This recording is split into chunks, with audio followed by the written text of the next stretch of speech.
태권도 사건이 터져버린 거예요. 전 엑소더스 회장 김도영 교수와 MBC 조성현 PD의 합작 넷플릭스 나는 신이다 JMS 편에서 이들은 태권도 사건에 대해 이렇게 주장합니다. 2006년도에 태권도 유단자 여성 2명이 성폭행을 당했으며 문화선교로 중국에 가라는 지시를 받았으나 어디로 가는지도 모르게 갔다. 식당에 써있는 수저 글씨를 보고 중국 안산인 것을 알았다. 이 주장으로 많은 사람들이 강압적으로 끌려가 성폭행을 당했다고 믿게 한 연출이었습니다. 그러나 이 모든 것이 과연 사실일까요? 사건의 진실을 밝혀보겠습니다.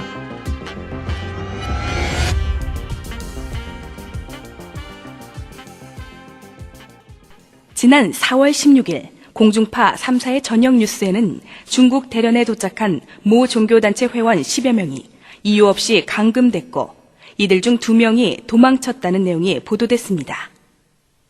그리고 며칠 후 귀국한 이 두 여성은 기독교 복음선교회의 정명석 총재로부터 성적 부당 행위를 당했다고 주장했습니다. 그렇다면 이들의 주장을 우리는 어떻게 받아들여야 할까요? 그들은 처음 중국에 가게 된 동기를 이렇게 밝혔습니다. 2006년 3월 28일 김모양과 장모양은 JMS 태권도부 소속으로 JMS 간부로부터 중국으로 태권도 행사 및 선교를 떠난다. 준비하라. 라는 지시를 받았습니다.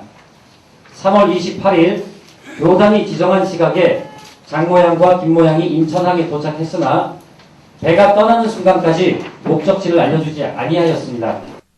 사전에 어떤 정보도 없이 선교 활동을 떠났다고 주장하는 고소인들. 그러나 이들과 동행한 일행들은 이번 중국 방문의 목적이 분명했다고 말합니다. 한국의 전통 태권도를 중국인들에게 널리 펼치기 위해서 이곳에 오게 됐습니다. 오기 전에 전화 통화를 했습니다. 그래서 중국의 문화체험 및 태권도 홍보하는데 갈 수 있겠느냐 했을 때 굉장히 좋은 추억으로 남을 것 같다 했을 때 좋다고 그리고 흔쾌히 받아들였고 기독교 복음선교회는 중국으로 선교 활동단을 파견한 일이 없다고 이미 밝힌 바 있습니다. 피해자라고 나서고 있는 김모 장모양. 이들은 함께 중국으로 갔던 12명의 일행과 같이 모두 태권도 유단자들로서 중국 안산에서의 도장 설립을 도와달라는 관장의 부탁을 받고 지난 3월 말 일행과 함께 중국으로 출국한 것입니다. 도착 후 태권도단은 중국에 큰 관심을 받으며 공연과 행사를 즐겁게 마쳤습니다. 그 어디에도 억지로 하거나 누구로부터 감금됐던 모습은 찾아볼 수 없습니다. 그러던 4월 3일 밤 갑자기 김모 장모양이 말없이 일행을 이탈해 사라졌습니다. 11시경인가 그쯤에 이제 여자 숙소에서 두 사람이 없어졌다라는 연락이 왔습니다. 그 남자들 이제 전원이 밖에 나와서 찾아보고 이렇게 했는데도 찾질 못해가지고 순간 제가 생각에 점심때 왔다가 그 심양이라는 얘기를 해서 혹시 뭐 한국에 간 거 아닌가 이런 얘기가 있어가지고 공항까지 찾으러 갔어요. 혹시 있는가 싶어서. 근데 그곳에서 얼굴을 봤는데 갑자기 소리를 막 지르면서 갑자기 그러니까 너무 진짜 황당한 일이었거든요. 김 모양은 일행을 이탈한 3일 밤 한국의 어머니를 통해 감금돼 있으니 도와달라는 내용으로 마포경찰서에 신고했습니다. 그러나 경찰은 실상 이들을 도울 것이 없었습니다. 그러니까 납치됐다고 그러니까 현장에 우리가 직접 갔었지. 수사에 가고 확인하니까 납치된 건 아니고 결국 이유 없이 감금되고 납치될 뻔했다는 고소인들의 주장은 사실이 아님을 알 수 있습니다.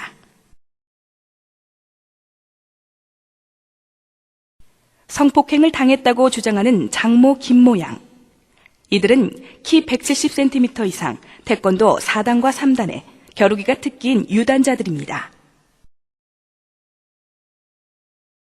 보통 남자보다 굉장히 운동광이었고요. 그리고 그들이 그렇게 했다는 것은 저희들 일정에 있어서 도저히 있을 수 없는 일이었습니다. 태권도 유단자였어요. 한 명은 태권도 3단이고 태권도 4단이거든요.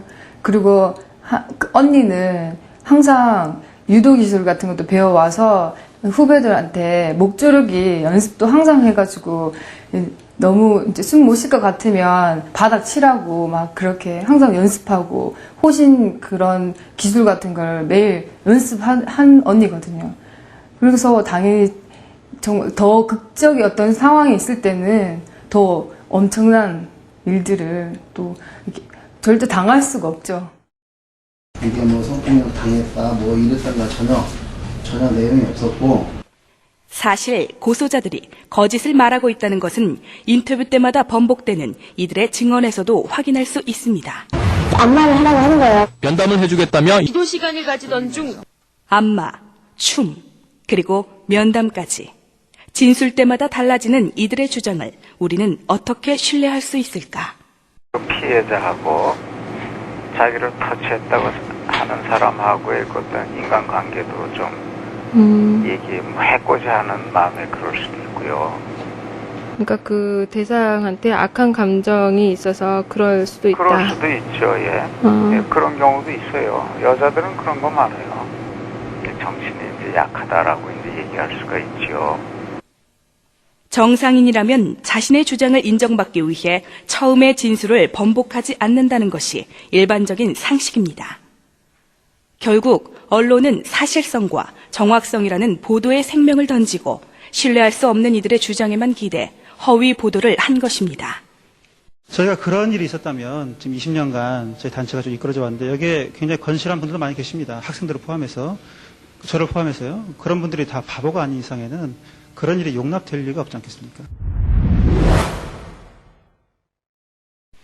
섣부른 보도가 부른 입시생의 자살, 전 국민을 충격에 몰아넣었던 김일성 사망 오보까지 터뜨리고 보자는 식의 잘못된 기사가 그동안 많은 사회적 물의를 일으켜왔다는 것을 우리는 기억하고 있습니다.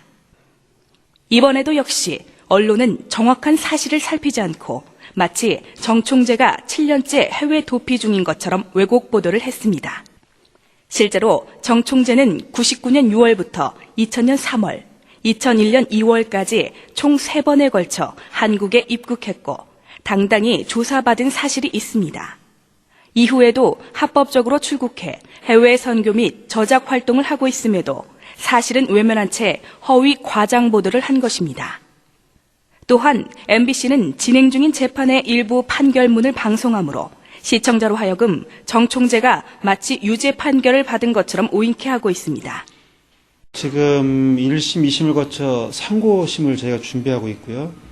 아직 판결이 확정되지 않은 사건입니다. 그 재판에 있어서 재판장과 판사들은 서류와 또 몇몇 사람들, 짧은 시간의 만남을 통해서 우리 사건 전체를 파악하려고 하겠지만은 누구에 대해서 왜 소송을 걸었는지, 그 사람들이 어떤 삶을 살아왔는지, 왜 소송이 이르게 됐는지 우리가 더 잘 알고 있다고 우리는 자부하고 있습니다. 그렇기 때문에 어떻게 본다면 사회적 판결은 존중할 수도 있겠지만 그 사건의 진위는 누구보다 같이 살은 우리들이 잘 알고 있다고 우리 모두는 자부하고 있기 때문에 이 사건의 진실 또한 재판부에 의해서 받아들여질 거라고 저희 모두는 믿고 있습니다.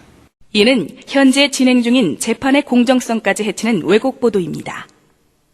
기자회견장에 나타난 또 다른 두 여성, 3년 전 홍콩에서의 피해를 입었다고 주장했던 이들입니다. 그러나 이들이 남긴 당시의 화면은 이들의 주장 역시 거짓임을 밝혀주고 있습니다. 성적 피해를 입었다고 주장하는 그날, 그런 일이 있었다고는 상상조차 할 수 없는 행복한 모습들이기 때문입니다. 홍콩에서 그 성폭행을 당했다고 주장하는 그 두 여성을 제가 잘 알거든요. 왜냐하면 같이 있었고, 더군다나 그날은 그 생일을 축하해 주려고 둘 생일이었어요. 그래서 이제 케이크도 준비를 하고, 또 선생님께서는 같이 산책도 해주시고, 또 다음 날에는 쇼핑도 갔다 왔거든요. 그럼 그때 뭐 쇼핑 갔을 때 뭐 신고를 한다거나 도망칠 수 있었는데 잘 들어오고, 그리고 잘 귀국을 했습니다. 근데 돌아가서 뭐 성폭행을 당했다고 그렇게 지금까지 주장을 하는데, 정말 아직까지 그렇게 주장한다는 자체가 이해가 안 가고, 정말 이유도 증거도 없이 피해만을 주장하는 사람들. 이들의 공통점은 모두 한국에 돌아온 후 변장하고 거짓을 주장한다는 것입니다. 단순히 말뿐인 이들의 주장이 이렇게 언론에까지 불거질 수 있었던 것은 이들 배후에 본 선교회를 항상 음해해 왔던 안티단체가 있었기 때문입니다. 이들이 운영하는 반대 사이트와 선정적인 주장은 이번 언론 보도의 주된 취재원이 됐습니다. 그러나 이 반대 사이트는 법원으로부터 운영을 금지하도록 가처분이 내려졌습니다. 또 주동자들은 명예훼손 등의 혐의로 인정돼 이미 수차례 형사처벌을 받기도 했습니다. 그렇다면 이들 음해 세력은 왜 이렇게 거짓 생떼와 언론의 힘을 이용하면서까지 본 단체를 괴롭히는 것일까요? 20억을 그쪽에서 달라고, 김이나 김여진이가 달라고 한 그런 부분이에요. 그러니까 처음부터 끝까지가 돈이었다라는 거. 우리 선교회를 그동안 지긋지긋하게 괴롭혔던 그들을 올 2월 달 몇 분들과 함께 만나봤습니다. 만나본 결과 그들은 정말 악하다는 것과 또 우리 내부 분열을 유도하고 또 거액의 돈을 요구하며 그동안 그들이 해왔던 것들 여러 가지 정황들을 봤을 때 그들이 원하는 돈이 목적을 얻지 못하니까 이번 사건들을 계획적으로 터뜨린 것 같습니다. 언론은 이들의 주장을 여과 없이 수용 편승하여 선정적이고 자극적인 보도로 본 선교회를 공격하고 있습니다. 마치 조직적인 성상납의 근거인 것처럼 언론과 인터넷에 유포된 사진들. 그러나 이 사진들은 선교회 모델단의 사진으로 음해 세력에 의해 본인 허락도 없이 왜곡되고 불법 유포된 것입니다. 저희가 쓰고 있는 뭐 정장, 캐주얼, 또 한복 여러 가지 등등의 프로필 중에 하나를 뽑아서 그들이 악용을 한 것이고요. 저희 모델단의 프로필 사진을 선정적으로 악용한 것에 대해서 정말 분노를 금할 수 없습니다. 이 사진은 본인의 허락도 없이 언론에 유포됐습니다. 인권은 아예 무시한 처사입니다. 억울하게 당한 사람들의 피해는 개의치 않고 누명을 씌우고 있습니다. 현재 이로 인한 피해자들은 강력한 법적 대응에 나서고 있습니다. 타인의 명예를 훼손해서는 안 되며 어디까지나 공정하고 객관의 입장에 서야 할 방송 보도. 그러나 MBC 측은 총재님의 얼굴과 이름을 여과 없이 드러내면서 초상권과 성명권을 심각하게 침해했습니다. 연쇄 살인범이나 검거된 범죄자도 모자이크 처리나 이니셜을 사용함에도 불구하고 혐의가 확정되지 않은 한 특정인을 비방비난하는 데 초점을 맞춰 심각하게 인권과 사생활권을 침해하고 있는 것입니다. 변호사의 말에 의하면 사생활권과 인격권은 언론의 자유보다 우선적으로 다루어져야 된다고 합니다. 이번 공중파 방송은 이런 관점에서 바라볼 때 심각하게 개인의 명예를 침해한 것이고 인격 살인적인 방송이라고 아니할 수 없습니다. 나중에 진실이 밝혀진다 하더라도 그걸 똑같이 방송을 해줍니까? 그렇기 때문에 방송이 신중을 기해야 되고 조사 결과를 지켜봐야 되는데 그런 일체의 과정이 없이 마치 한두 사람의 주장에 동조해가지고 방송을 해버리지 않습니까? 그렇기 때문에 방송에서 보도한 우리 총재님이 범죄인이 아니고 마치 이렇게 범죄인이 아닌 사람을 범죄인인 것처럼 보도한 방송이야말로 범죄적 방송 아니겠습니까?